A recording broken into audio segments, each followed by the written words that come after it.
নমস্কাৰ চিঅ'ৰ ছাকচেছলৈ স্বাগতম। নৱম মানৰ মানৱ বন্দনা এই কবিতাটো আলোচনা কৰোঁ বুলি তোমালোকৰ সন্মুখত থিয় হৈছোহি। মানৱ বন্দনা কবি চন্দ্ৰকুমাৰ আগৰৱালা। কবি সম্পৰ্কে তথ্য পাতি তোমালোকৰ কিতাপত আছে, নিশ্চয় তোমালোকে ইতিমধ্যে পঢ়া শুনা কৰি সেইখিনি জানি থৈছা। দেখিছে ত্ৰিমূৰ্তিৰ অন্যতম, অসমীয়া সাহিত্যৰ জোনাকী যুগৰ ত্ৰিমূৰ্তিৰ অন্যতম বুলি কৈছে। এই ত্ৰিমূৰ্তিৰ এক মূৰ্তি বাৰু আমাৰ চন্দ্ৰকুমাৰ আগৰৱালা হ'ল। বাকী দুজন কোন তোমালোকে নিশ্চয় জানা। এইটো হ'ল লক্ষী চন্দ্ৰ হেম। লক্ষীনাথ বেজবৰুৱা আমাৰ মানৱ বন্দনা কবিতাটো ৰচনা কৰা কবি চন্দ্ৰকুমাৰ আগৰৱালা, হেমচন্দ্ৰ গোস্বামী, এই তিনিজনক অসমীয়া ভাষা সাহিত্যৰ ত্ৰিমূৰ্তি বুলি কয়। মানে এই তিনিজন মহান প্ৰতিভাধৰৰ ওপৰতে যেন, এই তিনিটা মূৰ্তিৰ ওপৰতে যেন আমাৰ ভাষা সাহিত্যটো গঢ় লৈ উঠিছে। এইটো গুৰুত্বপূৰ্ণ কথা। গতিকে ত্ৰিমূৰ্তিৰ অন্যতম হৈছে চন্দ্ৰকুমাৰ আগৰৱালা। 1889 চনত যেতিয়া জোনাকী কাকতখন ওলাই, এইটো কথা মনত ৰাখিছা নিশ্চয় তোমালোকে। 1889 চন জোনাকী কাকত যেতিয়া ওলাই, সেই জোনাকী কাকতে আমাৰ ভাষা সাহিত্যলৈ জোনাকৰ ঢল বোৱাই আনিলে, পোহৰৰে এটা উপচনি দিলে, নৱন্যাসৰ এক নতুন জাগৰণ আনিলে। আৰু এই জাগৰণত অন্যান্য কবি সাহিত্যিক সকলৰ লগতে কবি চন্দ্ৰকুমাৰ আগৰৱালাইও এটা নতুন সোঁত, এটা নতুন ধাৰা বোৱাই দিলে। গতিকে চন্দ্ৰকুমাৰ আগৰৱালাৰ সম্পৰ্কত এই গুৰুত্বপূৰ্ণ কথাকেইটা তোমালোকে সদায় মনত ৰাখিবা। পৰীক্ষাৰ কাৰণে মনত ৰাখিব লাগিব সেইটো কথা বাদ দিয়া। আমাৰ ভাষা সাহিত্যৰ অধ্যয়নৰ ক্ষেত্ৰত চন্দ্ৰকুমাৰ আগৰৱালাৰ অৱদান, কেইটা কবিতা লিখিলে, কিমান সাহিত্য কৰ্ম সৃষ্টি কৰিলে, মই সেইবিলাকৰ কথাও কোৱা নাই। কিন্তু আটাইতকৈ গুৰুত্বপূৰ্ণ যিখিনি কাম, সেই কামখিনি কিন্তু কৰি থৈ গৈছে লক্ষীনাথ বেজবৰুৱা, চন্দ্ৰকুমাৰ আগৰৱালা আৰু হেমচন্দ্ৰ গোস্বামীদেৱে। এতিয়া কবিতাটো সম্পৰ্কত পাঠ্যক্ৰম প্ৰণেতাসকলে এটা কথা কৈছে যে কবিতাটোৰ মূল উদ্দেশ্যটোৱে হৈছে মানুহৰ শ্ৰেষ্ঠত্ব প্ৰমাণ কৰা, যে মানুহৰ শ্ৰেষ্ঠত্ব প্ৰতিপন্ন কৰাটোৱেই কবিতাটোৰ ঘাই উদ্দেশ্য। গতিকে মানৱ বন্দনা কবিতাটোৰ উদ্দেশ্যই হৈছে মানুহৰ শ্ৰেষ্ঠত্ব প্ৰতিপন্ন কৰা। এই সমগ্ৰ বিশ্ব ব্ৰহ্মাণ্ডৰ আমাৰ পৃথিৱী নামৰ গ্ৰহটোত যি মানৱ সভ্যতা গঢ় লৈ উঠিছে, সংস্কৃতিৰ বিকাশ হৈছে, সভ্যতা পল্লৱিত হৈছে, ফলে ফুলে জাতিষ্কাৰ হৈছে, এই সমস্ত কৰ্ম কৰিছে কেৱল মানুহে। মানুহক বাদ দি কোনেও এই সভ্যতা সংস্কৃতিৰে ওখ দৌল, এই সৌধ নিৰ্মাণ কৰিব পৰা নাই। কবিয়ে সেইকাৰণেই কৈছে যে মানুহেই পৰাৎপৰ, শ্ৰেষ্ঠতকৈও শ্ৰেষ্ঠ হ'লেই মানুহ। কবি ৰবি ঠাকুৰেও কৈ গৈছে, সবাৰে ওপৰে মানুষ সত্য, তাহাৰ ওপৰে নেই। মানুহতকৈ ওপৰত আৰু কোনো নাই। ভাৱবাদীসকলে, আধ্যাত্মিক দিশত কেৱল ভগৱানক স্বীকাৰ কৰি লোৱাসকলে সমস্ত ভগৱানৰ সৃষ্টি বুলি ক'ব পাৰে। কিন্তু আমাৰ কবিয়ে সেইটো কথা কোৱা নাই। কৈছে সমস্তখিনি সৃষ্টি কৰিছে মানুহে। ধ্বংস যদি কৰিছে মানুহে কৰিছে, সৃষ্টি যদি কৰিছে মানুহে কৰিছে। এই ভঙা গঢ়াৰ যিটো কাৰবাৰ চলিছে, ই কেৱল মানুহৰ মগজু আৰু মানুহৰ এই কৰ্মক্ষম দুটা হাতেৰে এই গোটেই বিশ্ব সভ্যতা গঢ় লৈ উঠিছে। মানুহেই শ্ৰেষ্ঠ। পৃথিৱী নামৰ গ্ৰহটোত যিমানখিনি কৰিছে তোমালোকে দেখিছাই।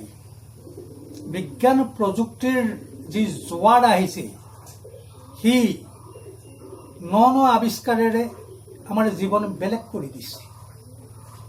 মানুহে কৰিছে।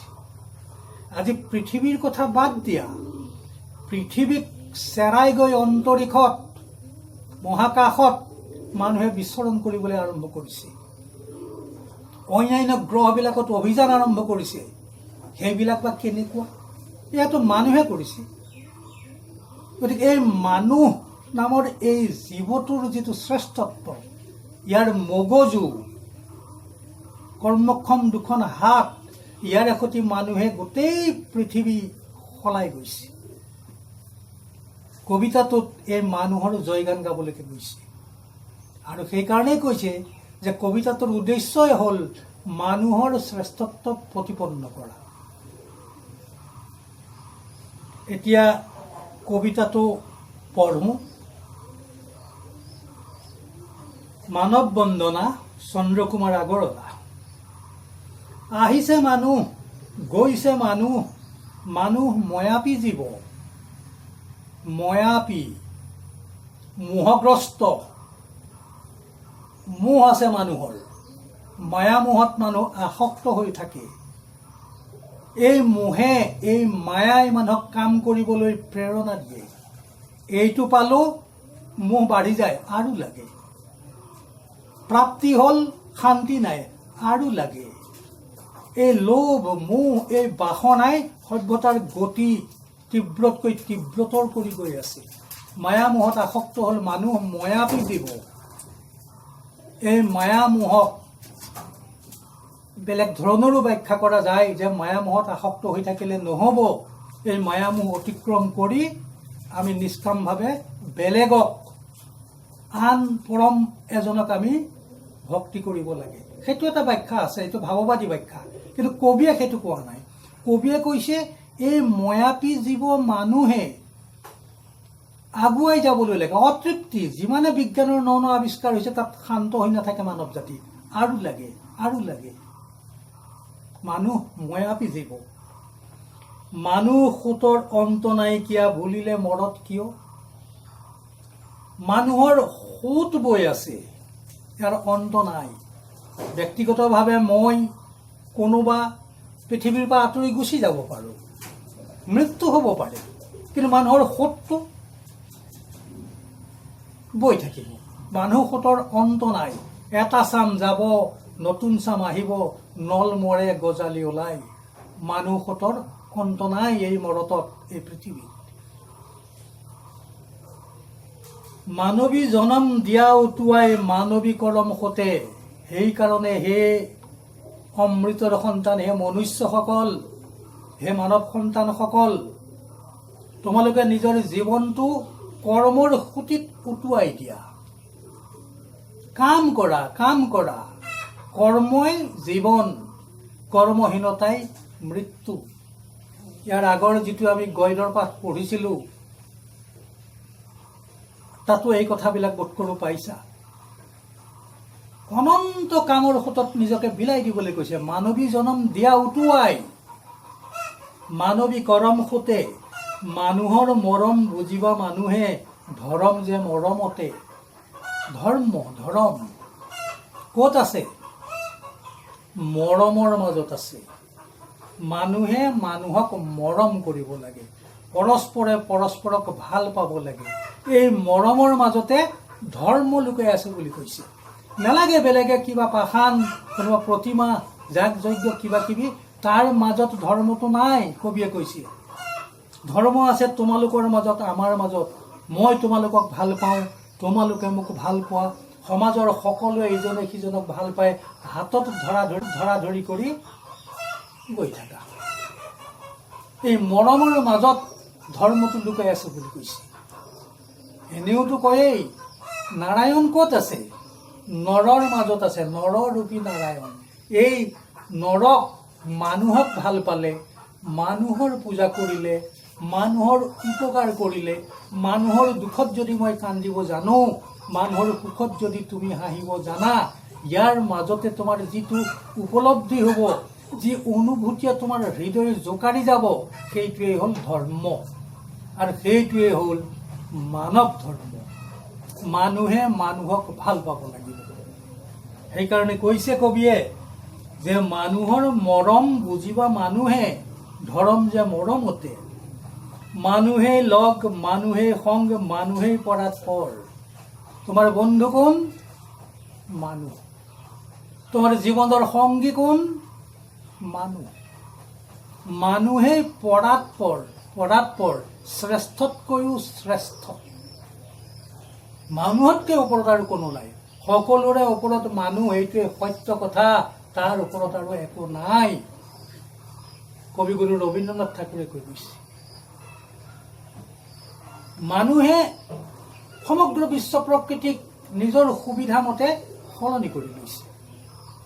ক'ৰবাত বেয়া হৈছে, প্ৰকৃতিৰ ওপৰত আক্ৰমণ জোখতকৈ বেছি বেয়া হয়, কিন্তু সেই আক্ৰমণটো মানুহেই কৰিব পাৰিছে। গতিকে মানুহেই লগ, মানুহেই সংগ, আমাৰ জীৱন পথৰ লগৰী এই সমাজখন। সমাজ মানে কি? মানুহৰ সমষ্টি এইটো সমাজ। গতিকে তেওঁলোককে শ্ৰেষ্ঠতকৈ শ্ৰেষ্ঠ বুলি ভাবি আমি তেওঁলোকৰ কাম কৰি যাব লাগিব। এই যে পৃথিৱী স্বৰ্গতো অধিক মানুহৰ নিজাপি ঘৰ, নিজাপি ঘৰ, একান্তভাৱে নিজৰ ঘৰ এই পৃথিৱীখন। এই পৃথিৱীক বাদ দি বেলেগে স্বৰ্গ নাই। আৰু যান্ত্ৰণা ভোগাৰ বাবে নৰকৰো কল্পনা কৰা হয়, সেই নৰকো নাই। এইখনেই মানুহৰ নিজা ঘৰ। ইয়াতে জন্ম লৈছো, ইয়াতে মৰিম, সপোন ইয়াতে দেখিম, জীৱন ইয়াতে গঢ়িম, জীৱন যদি ভাঙিছো ইয়াতে ভাঙিম। ভঙা গঢ়াৰ সমস্ত পৰিক্ৰমা এই পৃথিৱীতে আছে। গতিকে এই পৃথিৱীক কি বুলি কৈছে? স্বৰ্গতো অধিক। কল্পনাত যিখন স্বৰ্গৰ কথা আমি ভাবোঁ, সেই স্বৰ্গতকৈ পৃথিৱী আৰু বেছি মোহনীয়। এই যে পৃথিৱী স্বৰ্গতো অধিক, আমাৰ নিজা ঘৰ। নিজৰ ঘৰখন সজাই পৰাই তুলিব লাগিব আমি। কোনেও আহি তোমাৰ ঘৰখন, তোমাৰ সমাজখন, তোমাৰ জীৱনটো গঢ়ি নিদিয়ে, মানুহেই গঢ়িব লাগিব। স্বৰ্গতো অধিক নালাগে। স্বৰ্গীয় সুখ যদি তাত কিবা আছে, নালাগে। পৃথিৱীখনতে আমি সৰগ বনাই লওঁ। কবিৰ কল্পনাই নহয়, কবিয়ে অত্যন্ত বাস্তৱভাৱে কথাটো ভাবিছে যে পৃথিৱীখন আমাৰ নিজাপি ঘৰ, নিজৰ ঘৰ। ই নিজৰ ঘৰখনতকৈ, নিজৰ জন্মভূমিতকৈ, নিজৰ দেশখনতকৈ, মানুহে বসবাস কৰা পৃথিৱী নামৰ গ্ৰহটোতকৈ আৰু বেলেগ স্বৰ্গ ক'ত আছে? মানুহেই দেৱ, মানুহেই সেৱ, মানুহ বিনে নাই কেও। কৰা কৰা পূজা পাদ্যৰ ঘলৈ জয় জয় মানৱ দেৱ। মানুহেই দেৱ, মানুহেই সেৱ, মানুহ বিনে নাই কেৱ। কৰা কৰা পূজা পাদ্যৰ ঘলৈ জয় জয় মানৱ দেৱ। দেৱতা মানুহেই, বেলেগে ক'তো দেৱতা নাই। মানুহেই সেই মানুহকেই সেৱা কৰিব লাগিব। দেৱতাক আমি সেৱা কৰোঁ। দেৱতা কোন? কবিয়ে কৈছে মানুহ। সেই মানুহকেই সেৱা কৰা। মানুহ বিনে অন্য আৰু কোনো নাই। আমাৰ পূজ্য, আমাৰ কৰণীয়, আমাৰ বৰণীয় আমি মানুহকেই কৰিব লাগিব। মানুহক বাদ দি আৰু কোনো নাই। খুব ডাঙৰ কথা কৈছে। মানুহেই দেৱতা, নালাগে বেলেগ কল্পনা কৰিব। মনুষ্যত্বৰ সামগ্ৰিক বিকাশ কৰি আমি কল্পনা কৰা দেৱতাৰ সমস্ত গুণ আমি মানুহৰ মাজতে বিচাৰি ল'ব লাগিব। মানুহেই আমি নিজকে দেৱত্বলৈ উত্তোলিত কৰিব লাগিব। বেলেগে আহি কোনো দেৱতাই আমাক একো কৰি নিদিয়েহি, আমিয়ে দেৱতা হ'ব লাগিব আৰু এই দেৱতাক আমি সেৱা কৰিব লাগিব, তাৰ বাহিৰে আৰু কোনো নাই। সেইকাৰণে কবিয়ে শেষত আহ্বান জনাইছে, কৰা কৰা পূজা পাদ্য অৰ্ঘ্যলৈ জয় জয় মানৱ দেৱ। হে মানৱ দেৱতা, তোমালোকৰ জয় জয় হওক। আমি পাদ্য অৰ্ঘ্য লৈ নৈবেদ্য লৈ শৰাই শলিতা দি যদি পূজা কৰিব লাগে, আন কাকো নহয়, এই মানুহ দেৱতাক পূজা কৰিব লাগে। সেইকাৰণে শেষত কবিয়ে আহ্বান দিছে যে অন্য সকলো বাদ দিয়া, কৰা কৰা পূজা পাদ্য অৰ্ঘ্য লৈ জয় জয় মানৱ দেৱ। হে মানৱ দেৱতা, তোমালোকৰ জয় জয়কাৰ হওঁ। আজি মানুহে বিজয় ধ্বজা উৰুৱাই সকলোতে নিজৰ শ্ৰেষ্ঠত্ব প্ৰতিপন্ন কৰিছে। গতিকে এই মানুহকেই দেৱতা বুলি কবিয়ে নিজেতো পূজা কৰিছেই, সেৱা কৰিছেই। আমাৰ সকলোকে আহ্বান জনাইছে যে আমিও এই মানৱ দেৱতাকেই পূজা কৰোঁ। এইটোৱে হ'ল কবিতাটো। গতিকে কবিতাটোৰ প্ৰস্তুতৰ শিতানলৈ আজি নাযাওঁ। আজি ইমানতে আমি কবিতাটো সামৰিছোঁ। নমস্কাৰ।